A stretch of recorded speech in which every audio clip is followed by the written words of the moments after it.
A maverick professor named Charles Hapgood once wrote that men only find what they're looking for. The mind constantly edits out unwanted information. As Nietzsche says, men discover in things only what they put into them. Long before our time, over 2,000 years ago, Lucretius wrote, "What wonder is it then, if the mind misses everything except what it itself is intent on?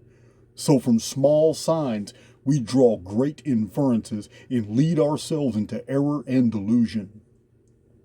Higher learning involves the process of editing out discrepancies, of compartmentalizing data in order to make some kind of sense out of the maelstrom of evidence. Proof is ever a matter of opinion, easily contradicted by the findings of others that are also heralded as proofs. It seems as if knowledge itself is knowledgeable enough to evade any concrete affirmations. Russian-born scientist Ishak Bentov sums this up beautifully when he wrote, "I speak from my present level of ignorance. The more you know, the more ignorant you become, because ignorance grows exponentially. The more answers you get, the more new questions arise. One's level of ignorance increases exponentially with accumulated knowledge." Through censorship of anomalous findings, our scholars have deluded us. But we are also at fault for blindly accepting authority as the truth rather than truth as the authority, as Gerald Massey warned us over 120 years ago. Avenues for personal research are open to us everywhere. When an idea forced upon us becomes so fossilized we can detect its falsity, it is our duty to amend our thinking and search for the right of way. I must agree with our honorable publisher of Curious Facts, Benjamin Franklin, who in 1731 wrote, "When men differ in opinion, both sides ought equally to have advantage of being heard by the public, and when truth and error have fair play, the former is always an overmatch for the latter." This fair play has been denied us. Our institutions foment a fictive model of the past and use our taxes to do it. Joan d'Arc, of course a pseudonym, in her work Phenomenal World wrote, "Humans have a tendency to perceive only what can be incorporated into an established frame of reference and tend to perceptually block out anything that does not fit into preconceived notions of the physical world. This is why censorship is so dangerous. Opportunities are available to the open-minded, but those who have been trained to believe in false histories guarantee they will not recognize the false trails they are led into in the future." It was a saying of Paracelsus and adhered to by Nostradamus that true learning begins where schooling ends. Schools are centers of disinformation, collective brainwashing, where teachers pass off as fact the fictions they have themselves been trained to believe. We are brainwashed to accept concepts that are repulsed by our intuition, to mistrust the evidence of our eyes in favor of the erudition of the elite. Fort noted, "So there is a revolt against the science of today because the formulated utterances that were regarded as final truths in a past generation are now seen as insufficiencies. In my own search for the real from the imagined, I have come to discard the pessimism of Democritus, who believed that either nothing is true or at least truth is hidden from us. I nod in recognition of Tacitus in that truth is surrounded by mystery, and these mysteries are only impenetrable when viewed in light of misconceptions that serve to mold our thoughts to conform to popular ideas rather than obvious facts emerging from the evidence.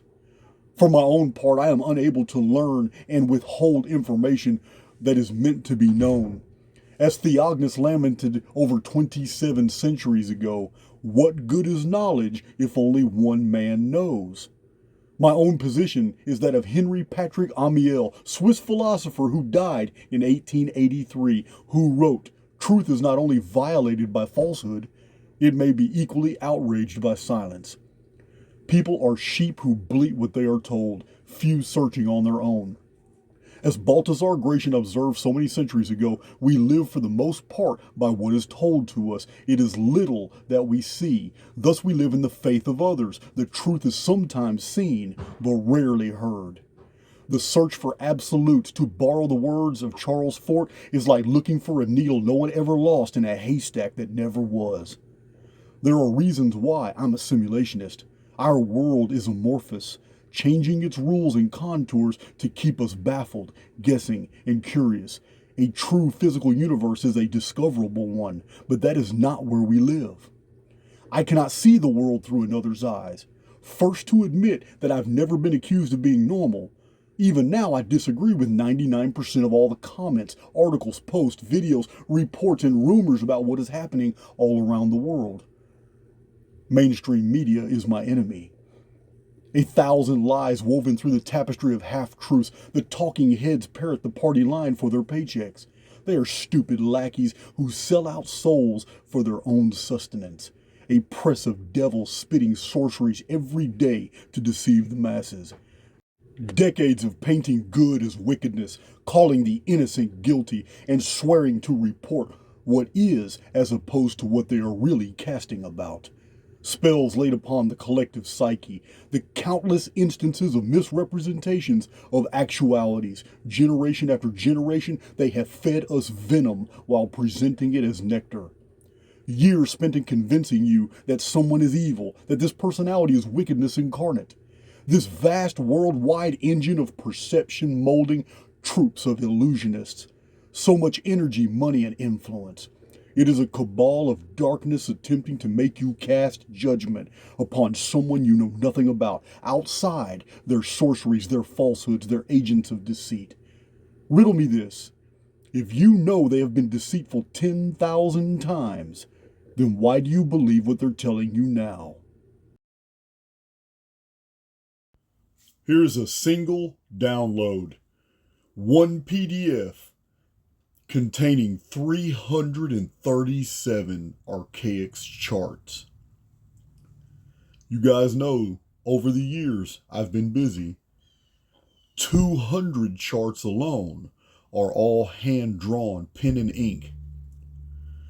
Explicitly detailed, there's nothing like reviewing the history of the ancient world up into modern times with comprehensible charts that allow you to go into the Chronicon and see the dates and see the unfolding of events and understand the structuring of our reality. The visuals provide stunning clarity for those who want to go deeper and to understand that we are existing within a construct. This does not necessitate anything other than the fact that we are in some type of biofield, a spiritual construction. It doesn't matter if your perception is that it is good or that it is evil. All that matters to this data is that we have the visuals and the chronographical material to show you that we are inside a mathematical construct of absolute precision. And events have unfolded with such precise regularity that the study of history has predictive value. I can't possibly show all 337 of these charts in this short abbreviated format, but the order link is below. It's a single click, all 337 in one download.